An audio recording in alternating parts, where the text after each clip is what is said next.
Posisi Indonesia di Asia Tenggara dianggap penting, terutama dalam perannya di ASEAN. Halo Sobat Dunia, bagaimana kabar Supra kalian, ya kan?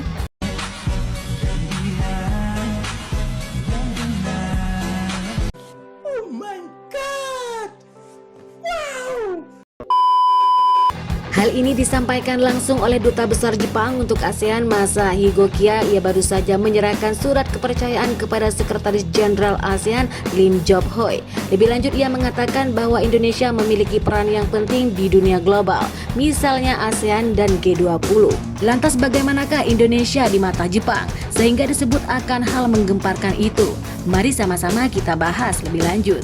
Indonesia telah memegang presidensi G20 dan akan mengetuai ASEAN di tahun 2023. Begitu saya sampai di Jakarta saat itu banyak sekali spanduk soal G20. Indonesia memang saat ini memiliki peran penting di kancah global, kata Kia di Sekretariat ASEAN Jakarta Kamis 1 Desember 2022. Apalagi kepemimpinan Indonesia di ASEAN tahun depan sangat penting, lanjut dia. Lebih lanjut ia mengungkapkan soal isu yang dibicarakan dalam pertemuannya dengan Lim Job Hoi, yakni perdamaian dan keamanan kawasan terutama Indo-Pasifik. Tak hanya itu, keduanya juga membahas soal peringatan 50 tahun kerjasama ASEAN dan Jepang yang akan jatuh pada tahun depan. ASEAN cukup penting bagi Jepang dan sebaliknya Jepang juga merupakan mitra kawasan yang penting juga untuk ASEAN, ucap Kia. Terkait kerjasama ASEAN-Jepang dan bersamaan dengan ketentuan Indonesia di ASEAN tahun depan akan diselenggarakan KTT peringatan 50 tahun ASEAN-Jepang di Tokyo dengan tema perayaan Golden Friendship, Golden Opportunities.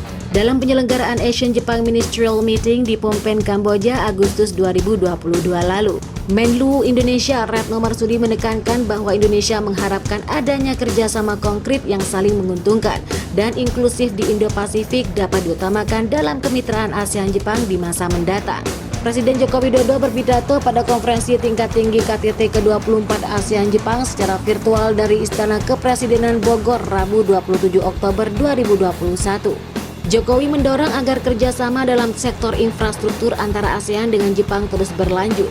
Dari data yang ada, setidaknya saat ini Jepang memiliki beberapa proyek yang sedang berjalan dengan nilai 259 miliar US dollar di beberapa negara ASEAN termasuk Indonesia, kata Jokowi. Jokowi yakin infrastruktur berpotensi menggerakkan roda perekonomian di kawasan serta menyerap tenaga kerja dalam jumlah besar. Infrastruktur dan konektivitas juga merupakan salah satu prioritas kerjasama konkret di bawah Asian Outlook on the Indo-Pacific.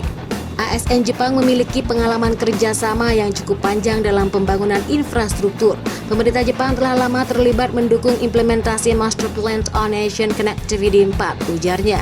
Bagaimana menurut kalian? Silahkan baku hantam di kolom komentar. Wassalam.